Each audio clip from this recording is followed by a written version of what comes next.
Hi, Heartway fam. We're so happy to have you here.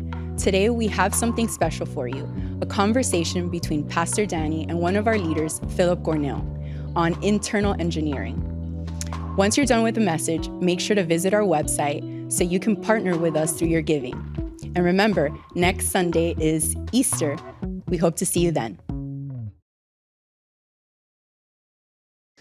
If you're here for the first time, welcome.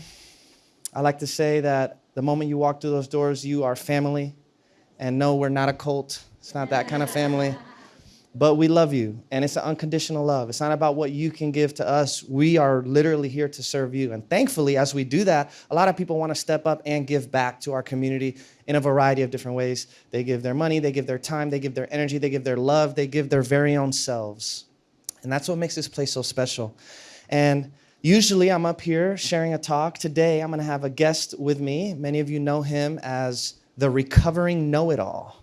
He admits to being a recovering know-it-all. So we have to be really patient with this guy sometimes. When he talks a lot, we just kind of smile and nod our heads. But my friend Phil Gornail has so much good to share with this community, and I just want to invite him up, and we're going to have a conversation. So put your hands together. Welcome up, Phil.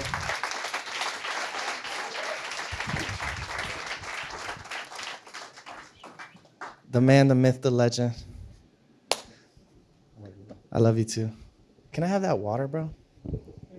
Thank you. I appreciate you. So, Phil, first, man, I just want to say I appreciate you because, you know, when you came to our community, how long ago was this?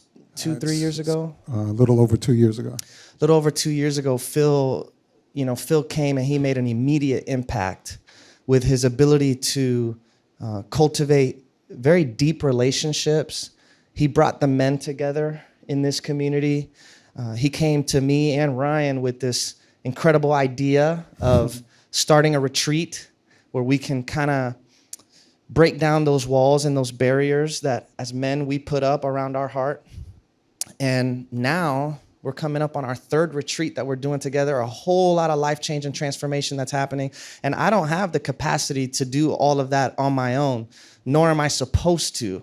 I'm here to equip this community to do that kind of work.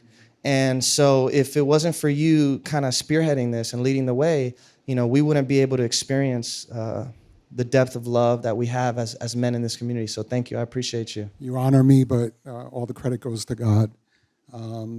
You know, the men's ministry that I've been a part of since 2004 started when I was 9 years old.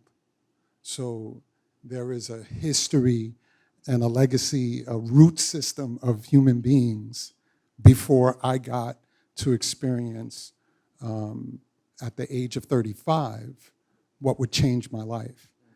And so what God put in me something like 8 years ago, I think about 7 years ago from the time that we spoke, when I first came into Heartway, I was like, this might be the place that I could bring that experience to a broader community. But I was a little hesitant. Some of you who know the story know that my ex-wife is the one that invited me to come to Heartway, and the way our relationship was at the time, she couldn't have invited me to a movie and I wouldn't have gone, let alone a church. But we had an extraordinary forgiveness conversation that kind of changed the trajectory of our family. And so I start coming to Heartway. First person I see is Ryan, and I knew already that he wasn't the pastor, but his message was so on point, and the fact that the pastor let somebody else in front of the room was already a clear indication that, oh, this might be a different kind of church based on my previous experiences, right? A lot of churches, it's what we call the great man model, the guy up front and the legacy of his family, right? So that was like the first kind of clue. And then Danny got up there, and I was like, why is he all up in my business? How did he see my journal, right? Like, and then the third week, I was like, where'd you put the cameras in Millie's house? Because we were just talking about this, you know, with the family. And so you thank you for honoring me and thanking me for the work.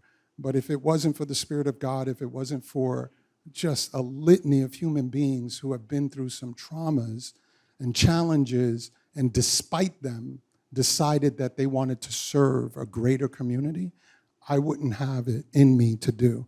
And the fact that you said yes, I'm always a yes for Danny Prada myself. So thank you. I appreciate you. So, you know, Phil has a lot of these quotes that I call Fillisms. and one of them that I love, and he mentions this a lot with the men. I just want you to talk about this and how it comes out from your experience. Phil often says there is no seed on this earth that looks like the fruit it produces. Talk about that. Yeah, and this is probably going to bring us to the topic of inner engineering. You know, I heard I don't remember if it was a minister or philosopher guy who said that if you want me to explain God, then explain to me how this little black seed becomes a watermelon, right? How this little tiny black seed has a green skin, a white rind, red fruit, and is filled with water 1,000,000 times the capacity of the seed. If you can explain that to me, I'll try to explain God, right? And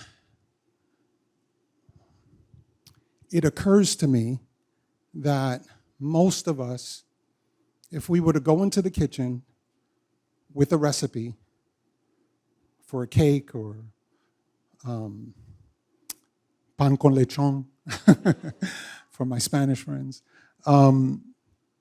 we'd look at the ingredients and, you know, they'd be good, right? Like you wouldn't put a bad ingredient into your cake or into your dish, right?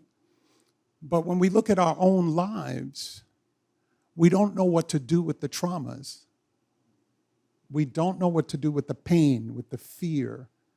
We don't know what to do with the shame and the guilt. And God says, give it to me. I'll show you what I'm going to do with it. I'm going to use you to help someone else. So I hope that kind of explains it in a brief, but there are seeds in our lives of experiences that none of us wish for them, right? Sexual abuse, physical abuse, tragic death at a young age, right? None of us would have taken the script and said, yeah, God, I'll be that person, right? But who you are today, that's part of the ingredients, right? It's, are you giving it to God to fertilize it? And as Jesus broke the bread, I've shared this at the retreats, you have to think about the process here. First, he gives thanks for the bread. Then he breaks the bread, right? Or then he blesses the bread, then he breaks the bread, and then he gives the bread away. We are that bread, right? And in order to be given away, you have to be broken. I don't know about you, I've been broken, right? Any other broken people in here? Yeah, hi, I recognize you, right? So I want to go a little bit further with that inner engineering piece, but you're going to have to tee up a question or something. Yeah, I will. We'll get there. Yeah, well, I have met some amazing human beings through the men's ministry who have been through some traumas, and to look at them, you don't see the trauma. Why? Because they're busy serving, right? I see them the most loving human beings, the most compassionate human beings. And what I offer today is, well, how do I become that compassionate? Unfortunately, you're going to have to be broken. How do I become that loving? Unfortunately, you're going to have to be hurt, right? We don't have the capacity to simply pour out love without a hollowed out cup, right? Khalil Gibran's The Prophet talks about that more eloquently than I can. But the sorrow is what brings joy. The joy that you have is because of a sorrow in the past, right? So things like that are the contrarian way of kind of looking at life. And we have this unfortunate perfectionism model for how to see life and compare ourselves to some false perspective and comparing ourselves to some Instagram post or some person who's already faking it, right? And thinking, well, why doesn't my life look like that? No, because it looks like this. And when you give it to God, God shows you a whole new value proposition for your life as soon as you start helping someone else going through the same thing, right? It's like what I went through didn't make any sense until I met someone going through the same thing years later. You'd have talked to me 19 years ago during the divorce. I was broken. I didn't even want to commiserate with other people going through a divorce, right? Years later, I hear somebody going through a divorce. Well, first I had to go through the being a commiserator, right? But then when I started to get the lessons in my life as to what did that really mean? What did it expose for me? Now I could talk to people from a different perspective and ask questions to help them see from a different perspective, right? And as a dad, it's the same thing. Some of my friends, we had kids pretty early on, so my kids are grown. My youngest is 20, my oldest is 32. And I've got friends my age with 9-year-olds. I'm like so past that, right?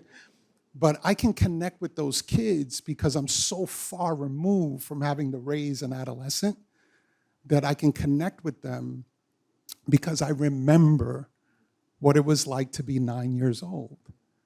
I can remember now because when I was busy raising a 9-year-old, I couldn't think about being a 9-year-old, right? And so time from the tragic points in our lives, the trauma, that time allows you an opportunity to gain some retrospect and gain a way to communicate and articulate to others a different perspective. It's not about fixing. It's about allowing a person some time to just say, hey, it might not mean what you think it means. The narration that you have of that story could be a little different. And so one other Fillism is it's better to be an editor than to have a time machine. I never heard that one. Oh, so welcome to the club. Yeah, wow. You heard it here first. So Something I appreciate about you, man, is that, the conversations when you get around Phil, they start off surfacey like all our normal conversations do, but he likes to just get to the stuff. He's like, yeah, work is good, but like, tell me about what you're struggling with right now. Yeah. He likes to get to the nitty gritty of things. And obviously, as you've already pointed out, like all of us are dealing with stuff. And some of us, we don't even know where to begin. We can't edit the story. We're trying to like survive it right now. And that's what seems so real. How do those people even begin this process of facing their stuff? That teaching that you gave is one that I often send people to when I first have an opportunity to introduce someone to Heartway. I send them to Everyone is an Addict, right? And one of the key things that Danny said in front of the room was, he was talking for about a good 5 or 10 minutes, and he was like, some of y'all are looking at me like, well, I don't drink, and I don't smoke, and I don't do drugs, but we're all addicted to the way we think. That's a direct Danny Prada quote, okay? So the beginning process is, and I'll give you a little sidebar story. I've had a couple of health challenges, going through something right now. My least favorite question, can anyone guess? How are you feeling? Okay? Gosh, that's so good to know, because I literally ask people that all the time in the hospital. Why don't you like that? Because you're thinking about it all day. You can't get away from that, right? And then you have to answer it over and over and over again, right? So it's okay, Danny. All right, what's a better question? What's on your mind? Wow, thank you, bro. I should get a raise now because I'm going to be asking that, and that's a way better question. Yeah. So that's the first step for me, is to understand, well, what's on your mind? What are you thinking about? What's causing you the most stress? What are you ruminating over? What's the story you're constantly replaying, right? And then we can ask some other questions. Why? Why do you think that way about that, right? Because you got to get to the root cause. The work that we do in the retreat, this is what amazes me and boggles my mind at the same time. It is literally less than 48 hours, okay? Friday or Thursday, 5 p.m. till about 3 to 5 o'clock on Saturday, right? All we can do in that weekend is raise a person's awareness of God in their life and the possibilities of God as they move forward with their life, right? That's all we could do, is raise awareness. Nothing changes without accountability, okay? But in that weekend, we are exposing people to a safe environment to talk about the stuff, the dirty, nasty stuff that has occurred in our lives that unfortunately became like a Webster's dictionary or a Shakespearean play. The thing occurred and you made it mean this. Whatever you made it mean at the age of 5, before you even knew words, before you could even articulate the feeling, you have held on to that meaning. Why? Because otherwise, who are you? If that story's not true, then who are you, right? And so we give men an opportunity to hear from other men, and it's like, wait, did he just say that? Did he just say that he was abused? Did he just say that he was a drug addict? Not that guy. And we create space, right? So let's go back to what's on your mind, right? You got to get back to the story. And the homework, all of us, for the rest of our lives, when you are dealing with some level of dysfunction, or I'll put it to you this way, if your life doesn't look the way you thought it would look when you were 9, you got homework, okay? Is to go back and see, well, when was the first time I felt fear? When was the first time I felt shame? When was the first time I felt guilty? You got to go back to the origin stories, no different than Marvel Comics and DC Comics, right? You got to get back to the origin story and then sit with it. Be with it. Be with that 5-year-old version of yourself, 7-year-old, 13. Whenever you were emancipated from your parents and you went buck wild, go back to, some of y'all are in here now going buck wild, right? It's hard for you to sit still. I see you. Carlos is nodding his head back there. So you got to sit with that person of yourself and be gracious. Be so very gracious, because you only knew what you knew up until that point. And then I think the other side of internal engineering is, well, what are you filling yourself up with now? Right? Who do you listen to? And as for me and my house meaning the heart of Phil, I worship the Lord. And I don't know if it's just a logic thing, being a recovering know-it-all, or being an information whore is another way I put it. How could I know the character of God, the will of God, the promises of God, if I don't read the Word of God? I had to read the Word, not cover to cover. I got into the wisdom books first, Job, Proverb, and Ecclesiastes, and it just drove me to want to know more. Because now the filter of my mind is Scripture. It's principles that have stood the test of time. And then the books that I read, like How to Win Friends and Influence People, 7 Habits of Highly Effective People, The Greatest Miracle in the World, The Prophet. I could go on and on and on. people who have done the Course in Miracles know you don't read the Course in Miracles, you take the Course in Miracles, right? So you got to start reprogramming. So again, we go back to what's on your mind. Well, you got to know what got into that mind. Was it an abusive start? Was it a traumatic start? Okay, now let's forgive that, right? Let's really be gracious to that mind, and then let's start reprogramming.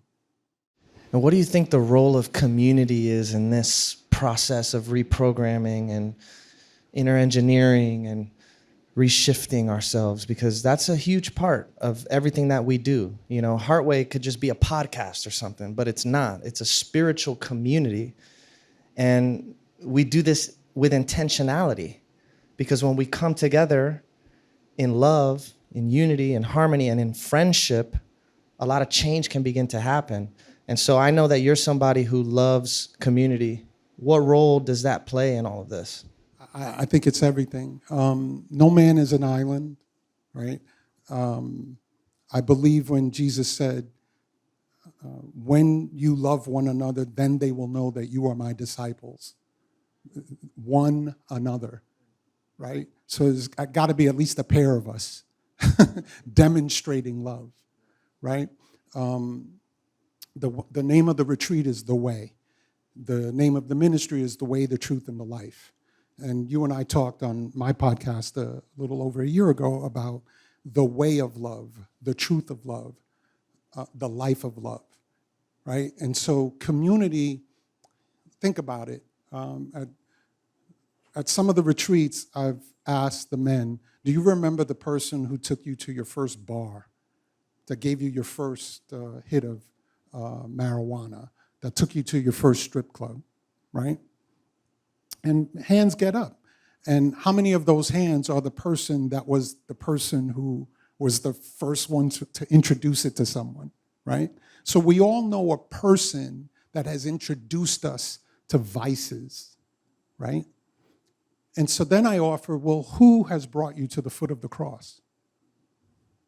Who's brought you to understand your relationship with God, right? Can you be that person, right? So without the evidence of love, how do we know, right? Because I'm nice to my cat? Because I'm nice to, the mailman, because I leave a card and at Christmas time, but I don't even know his name, right? So I think community, old adages of show me your friends and I'll show you who you are, right, is another thing. But think about it. Jesus didn't blow in, blow up, and blow out. First there were 3, then there were 12, eventually 144, then there were thousands, then there were less, right? But we're here because 12 people said, I'm committed to this. Women, men, right? 2,000 plus years ago. Where will we be 2,000 years from now, right? If we don't do something as a community, right? Because I think what religion, unfortunately, has done is use Jesus as a mascot, right? And what we get to do here at Heartway and other communities like this, that we don't put God in a box. We're sold out for Jesus, but hey, let's go show love, right? And we do it from the moment you walk through these doors. I felt so welcome here from the first time I came. I want people to feel that when they come here too. It's powerful. Do you mind opening up about like how your stuff, health challenges, trauma, has been used by God to impact other people's lives? Because I feel like everything that you share and the work that you do kind of comes from that deep place. Yeah, no, I don't want to share. So I was telling Danny, some of you know I'm going through heart failure right now. I had chemo 5 years ago, and apparently the chemo that I had can cause heart failure 5 to 10 years later, and it's exactly 5 years ago. and got kidney stones going on right now too. I've actually got a tube in my back to relieve the pressure on one of my kidneys. And each of the hospital visits that I've had from way back 5 years ago when I was going through chemo, people would come visit me.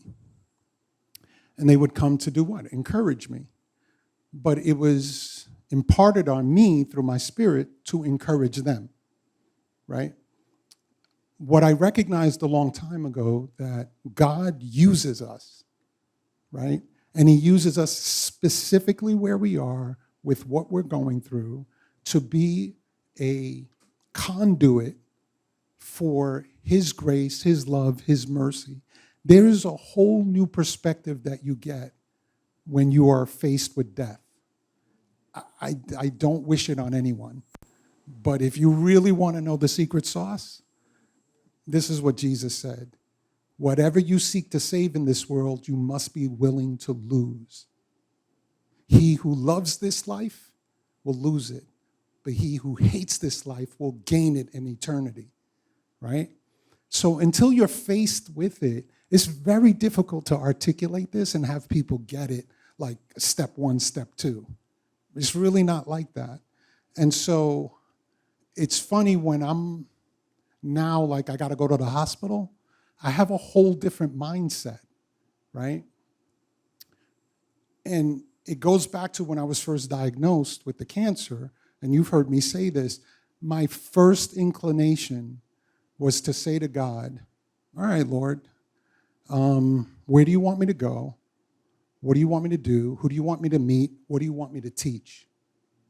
Because I knew that there would be a process, right?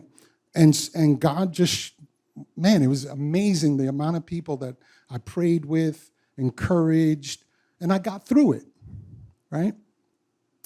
So round 2, let's call this. And I was like, okay, you want me to meet some new people? I already know where you're sending me. I don't know what you want me to teach, but I'm going to take my notebook and try to get some lessons. And when I was going through lymphoma, God taught me about contempt and unforgiveness in my life. This is my heart, right? And so I'm dealing with a broken heart. Where? So I've got to ask Phil some questions like, okay, well, how do you feel about yourself? How do you feel about being single at this stage of your life, right? Are you okay, right? I had to look at my relationships with my kids. 2 of them, great. 2 of them, not so much. So I want to work on that. My relationship with my ex-wife, it's been up and down. We're still good friends, thankfully, I think. Yeah. And we still got stuff, right? My relationship with my mom, with my brother, my one of my best friends who I call my sister. So relationships, super important to me. Anyone who knows me knows how much relationships mean to me. One of my creeds is that relationships precede resources. So when you lack a resource, you work on your relationships first, right? So my heart is pumping, they call it the ejection fraction, at 15%. Normal is 50 to 60%. So if you were to look at an echocardiogram of a heart, it looks like a little flap, right? And when the heart is pumping, it usually looks like this, okay? Mine is pumping like this, right? So there's a lot of excess fluid on the lungs and making it hard to breathe at times. So there's a series of drugs I got to take to help slow the heart down, lower the blood pressure, and give the heart time to heal. I use all those words very specifically and intentionally. Is anyone dealing with a broken heart? Right? Recent breakup, divorce. You got to give it time to heal. You got to slow the process down, right? The Bible tells us that in all things, guard the heart. It is the wellspring of life, right? And so what do you make things mean around love? I'm going through it now. I'm reading The Mastery of Love by Don Miguel Ruiz again, right? Because I read it the first time doesn't mean that I mastered it, right? So I would simply offer whatever anyone is going through, I hope that you're growing through it, right? That it doesn't debilitate you, that it doesn't have you hit the pause button too long, but that you look at it and ask yourself, what is this teaching me about myself? And I'll give you a little pro tip, okay? You will know what it is teaching you based on your reactions, okay? What we hope to impart on people is how to slow the process down so that you can always respond with love.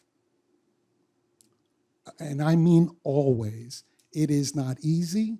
It is a practice. It is a discipline.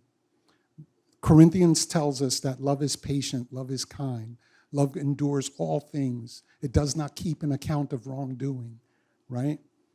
Love conquers all. Like with that kind of cheat code, why would you go to something else, right? But, somebody cuts you off on I-95 and all bets are off, right? So I don't want to get off track here. Okay. So I think the challenge, the thing, the ickiness of life, embrace it, right? This is mine. Mine is a kidney bag, heart failure. This is mine. I'm going to learn some stuff about love, and man, I can't wait to teach you more about love in my actions, in my response to the things that occur to me, right? Because that'll be the evidence that I can leave behind. The word that keeps coming to my mind hearing you talk is vulnerability. This is mine. But there's so much shame that we carry that keeps us from being able to own it, talk about it. How do we get more vulnerable? What does that look like? Watch 8 Mile. Yes, I love that. Right? Like, get to that last scene, and Eminem just puts it out. Let me tell you about myself, right? And he took all the ammunition away from who? The enemy. We all have an enemy, but that enemy lives up here, right? One of the things I share at the retreat is that silence perpetuates sin. I want you guys to repeat that. Silence perpetuates sin, right? And when you really sit with that, you understand like these childhood traumas, these generational curses, these things that occur in our families that nobody talks about. And how you find out years later, wait, you went through that too? Oh my God, they did that to you too? Right? Because we never talked about it, right? So I don't know how to motivate a person to get up and share, but like you cultivated and nurtured a community through circles of trust, right? Where people find a safe space to just share, hey, this is what's going on with me. It's judgment-free. Nobody's there to fix you.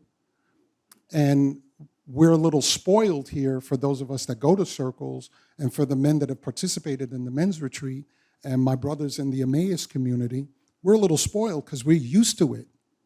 And what I offer to people that go to circles, that go to these retreats, is you don't have to wait for Wednesday night. You don't have to wait for the next retreat. You can be the catalyst for safe spaces in your circles of influence, right? Be that person that says what's on your mind. Thank you for that. Yeah, we can do a little clap. I'm trying to keep it high and tight here because I've been told I'm a little verbose. So. No, this is great. This is good. This is good. When I go through stuff, my mindset is, it's just my turn now. Because I've seen so many people go through such similar things. And we all go through struggles that are common to one another. No matter how crazy or drastic the experience may be, you are not experiencing something that is only you. So when life happens, when tragedy happens, and tragedy happens, it's just your turn. It's just my turn. What are you gonna say? Yeah, I want to piggyback on that. You know, one of the things that occurs, I don't know if you guys get this, but comparison is a killer. Oh, it's a killer, right? You got to put it in its place.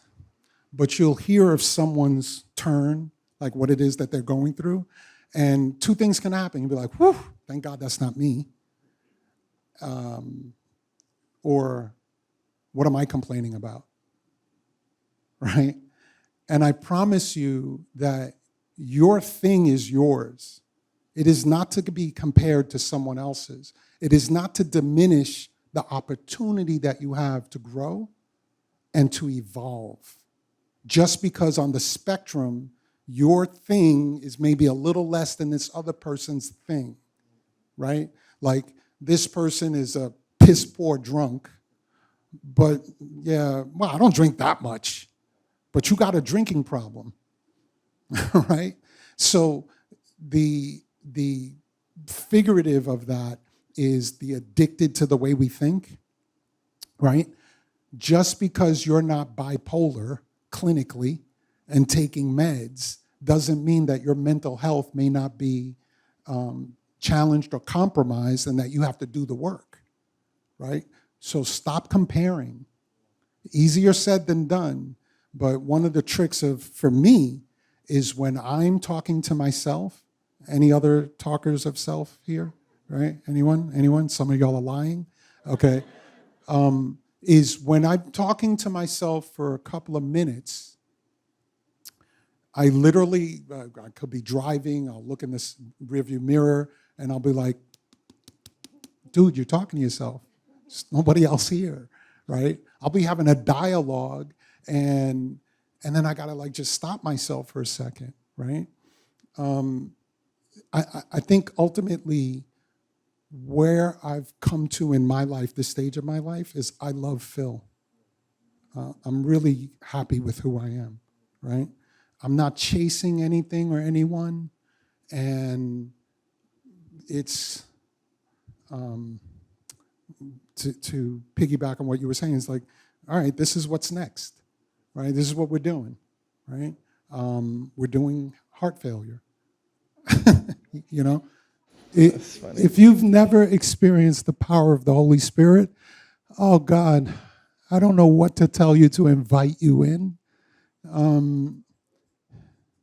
This mind is such a trickster. And I forget how the saying goes, but the longest distance between spirituality is from the head to the heart. Longest journey you'll ever travel. Yeah, the longest journey you'll ever travel is from your head to your heart. So, yeah, I hope your day and your week is amazing, that this helps set you up. I hope that our conversation enlightened you. I pray that my life is a living testimony. I pray that your lives are living testimonies for what God can do through you, right? That's all I want for my life too. That's it. So appreciate you, Phil. Thank you, guys. We love you. Great Sunday. We'll see you next weekend. Yeah.